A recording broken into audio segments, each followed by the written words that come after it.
अस्सलाम वालेकुम, नमस्कार, गुड मॉर्निंग दोस्तों आपको बता दें कि कुवैत से कुछ अपडेट्स खबर है। तो दोस्तों इस वीडियो में हम देखेंगे। आपको बता दें दोस्तों कि यहाँ पे वैक्सीन को लेकर के बताया गया है कि जो प्रवासी हैं बाहर के उनको कब लगेगा। उनके साथ ही दोस्तों और भी कई अपडेट्स है। तो दोस्तों चलिए देख लेते हैं। जो सबसे पहली खबर है दोस्तों, आपको बता दें कि अगर आप कुवैत के अंदर रहते हैं तो ये खबर आपको देखना बेहद ही जरूरी है।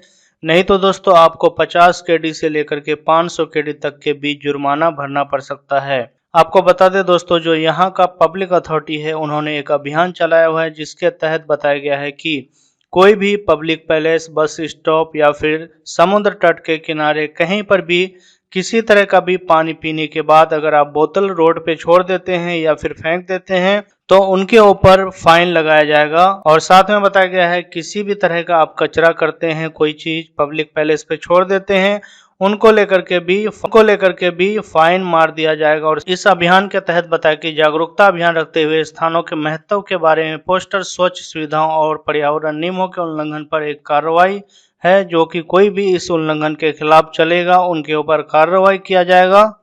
तो दोस्तों अगर आप कुवैत में है तो इन बातों का आप भी ध्यान रखें।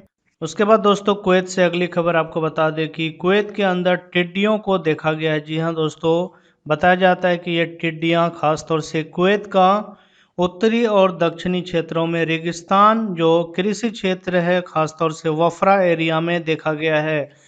और साथ में सरकार के द्वारा बताया गया है कि जो लोग भी इन टिड्डियों को देखे वो वहाँ पे एक छोटा सा क्लिप बना ले। वो क्लिप बना करके सरकार ने कुछ व्हाट्सएप नंबर जारी किया है, उन नंबर पे उन्हें व्हाट्सएप कर दे।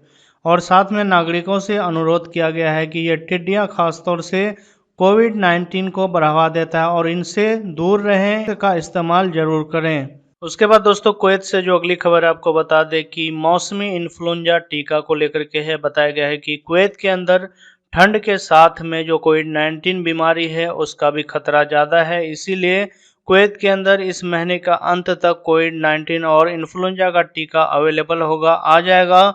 उनके बाद इन टीकों को सभी क्षेत्र में जो अलग अलग हॉस्पिटल्स हैं उसके अंदर वितरण किया जाएगा और वहां से सभी नागरिक और प्रवासी उनका फायदा उठा सकते हैं। यहाँ का स्वास्थ्य मंत्री के अनुसार दोस्तों बताया गया है कि यह टीका लगाना बेहद ही जरूरी है। ठंड के दिनों में कोविड-19 का ज़्यादा खतरा है। यह टीका लगाने से आपको कोविड-19 से सुरक्षा प्रदान करेगी।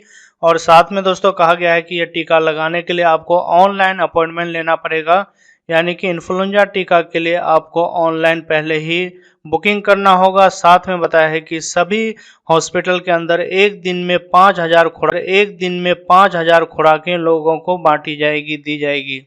कुवैत से अगली खबर दोस्तों आपको बता दें कि जो यहाँ पे एक कानून लाया गया है कि नया साल यानी कि जनवरी से 60 साल के ऊपर लोग जिनका कि हाई स्कूल सर्टिफिकेट के साथ में बताया गया उनका वर्क परमिट वीज़ा रेन्युअल नहीं होगा। वहीं पे कई जगह पे इसका विरोध हुआ है सरकार के खिलाफ। कहा गया है कि कुवैत के अंदर ऐसे प्रवासी हैं कि जो कि सदियों से रहते हुए आ रहे हैं और उनका फैमिली है यहाँ पे। इस तरह का कानून ला करके इन लोगों के बीच में एक भेदभाव किया जा रहा है, जिसके खिलाफ सभी लोगों ने बताया कि इस कानून को सरकार वापस ले। कहा जाता है कि ये कानून कुवैत का इकोनॉमी को देखते हुए ऐसा किया है। तो वहीं पे जो कुछ प्रवासी जो 60 साल के एज का है उनका कहना है कि सरकार या तो उनका वर्क रेजिडेंसी के ऊपर कुछ चार्ज बढ़ा दे और साथ में जो उनका इंश्योरेंस फीस है उनके ऊपर भी वृद्धि कर दे, लेकिन ये काले कानून को वापस कर ले, जिसके तहत कि वो कुवैत के अंदर रह नहीं सकता और कुवैत के अंदर किसी तरह का भी कार्य नहीं कर सकता। बताया जाता है कि जो सेल्फ डिफेंस है यानी कि जो 60 साल का है खुद यहाँ पे काम करता है, वो कहाँ जाएगा अगर ऐसा कानून कुवैत के अंदर आ गया तो। उसके बाद दोस्तों कुवैत से अगली खबर, जो यहाँ की मेडिकल हेल्थ इंश्योरेंस कंपनी है उन्होंने उनके ऊपर वृद्धि कर दी, यानी कि दाम को बढ़ा दिया गया है। बताया गया कि जो धामन कंपनी है 130 केडी के अंदर भी बढ़ा दिया गया है। धामन कंपनी ने कहा कि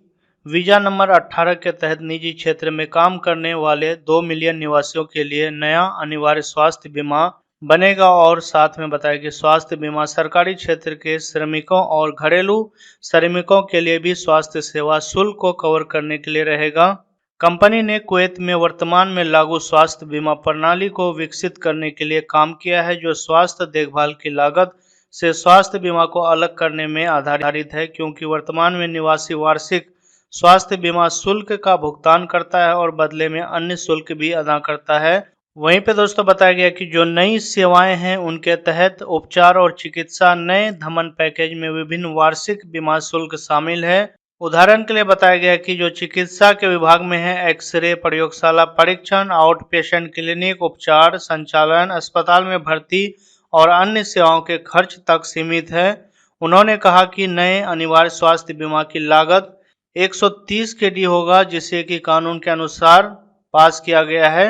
इंश्योरेंस के ऊपर वृद्धि के कारण बताया गया है कि लोगों को सभी जगह सभी हॉस्पिटल के अंदर बेहतर सुविधा मिलेगी, चाहे वो किसी भी विभाग में जाए, एक्सरे, ब्लड या फिर नॉर्मल ओपीडी के अंदर जाए, वहाँ पे सभी इस इंश्योरेंस जो नया इंश्योरेंस कार्ड है उनके तहत बेहतर सुविधा प्राप्त होगी। उसके बाद दोस्तों जो अगली खबर है आपको बता दें कि जैसे कुवैत ने देशों के ऊपर प्रतिबंध लगा रखा है, जो लोग लॉकडाउन से पहले गए हैं भारत के अंदर वो वापस कुवैत के अंदर आने के लिए परेशान है। वहीं पे दोस्तों आपको बता दें कि सऊदी के अंदर भी भारत से सऊदी अरब की उड़ान बंद होने से सभी लोग परेशान हैं और उन लोगों ने एक नया रास्ता को अपनाया है।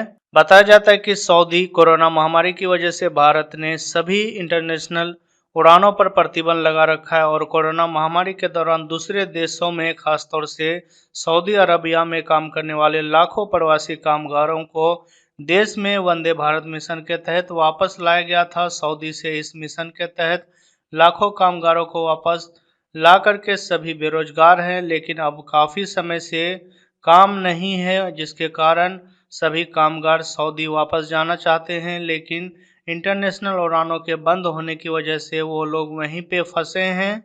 एक रिपोर्ट के अनुसार बताया जाता है कि देश में अरब देशों से आने वाले लोग कोई काम नहीं मिलने के कारण परेशान हैं। ऐसे में सऊदी वापस जाने के लिए ये सभी लोग सरकार से अरब देशों के लिए उड़ानें फिर से शुरू करने के लिए अरब देशों से वापस आकर यहाँ बेरोजगार बैठे सभी लोग ट्विटर पर ट्वीट करके अरब देशों के जो अधिकारी हैं उनको ट्वीट कर रहे हैं।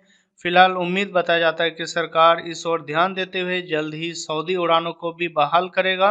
वहीं पे दोस्तों बताया गया कि जितने लोग विदेश से वापस आए हैं वो लोग हरदीप सिंह पुरी यानी कि जो इंडियन एयरलाइंस का अधिकारी हैं उनको भी ट्वीट किया है और साथ में नरेंद्र मोदी को भी काफ़ी ट्वीट किया है और बता दें कि जो सऊदी एयरलाइंस है उनको भी नहीं छोड़ा और वहीं आपको बता दें कि बताया है @किंग सलमान को भी ट्वीट किया है, साथ में सऊदी एयरलाइंस को भी ट्वीट किया है कि जल्द से जल्द हम लोगों के लिए फ़्लाइट को डायरेक्ट खोला जाए। और जो वहीं से खबर है दोस्तों कि सऊदी अरब ने भारत की उड़ानों पर लगे प्रतिबंध को हटा दिया है। सऊदी अरब से भारत के लिए नई उड़ानों की घोषणा की गई है। सऊदी अरब से भारत के लिए उड़ानों का संचालन किया गया है, लेकिन भारत से सऊदी अरब जाने के लिए अभी फ्लाइट जो है डायरेक्ट फ्लाइट चालू नहीं किया गया, जिसके तहत लोगों की परेशानी बढ़ती हुई जा रही है।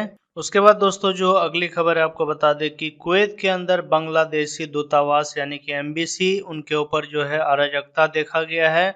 खासतौर से कोविड-19 को लेकर के किसी तरह का भी गाइडलाइंस का पालन नहीं किया गया है। बताया जाता है कि कुवैत में बांग्लादेशी दूतावास में भारी गिरावट देखी गई, जिसके कारण लेन देन के कारण पूरा होने के दौरान बताया जाता है कि जो बांग्लादेशी दूतावास है वो किसी तरह का भी स्वास्थ्य को लेकर के गंभीर नहीं है। बांग्लादेशी नागरिकों की संख्या ने पुष्टि की कि उन्हें अपने देश के दूतावास में लेन देन के पूरा होने के दौरान बहुत नुकसान उठाना पड़ा है। उन्हें बहुत भीड़ भाड़ वाले हॉल में लंबे घंटों तक। वहीं पे बताया गया कि अल कबास की रिपोर्ट बांग्लादेशी नागरिक जो अपने पासपोर्ट को नवीनीकृत करने या नए पासपोर्ट जारी करने के लिए गए थे, बताया जाता है कि वह बंगाली समुदाय ने कुवैत में अपने दूतावास को बुलाया ताकि संक्रमित और फैलने वाले कोरोना वायरस के जोखिम से बचने के लिए वहां का दूतावास इसका पालन करे और नियम गाइडलाइंस को सही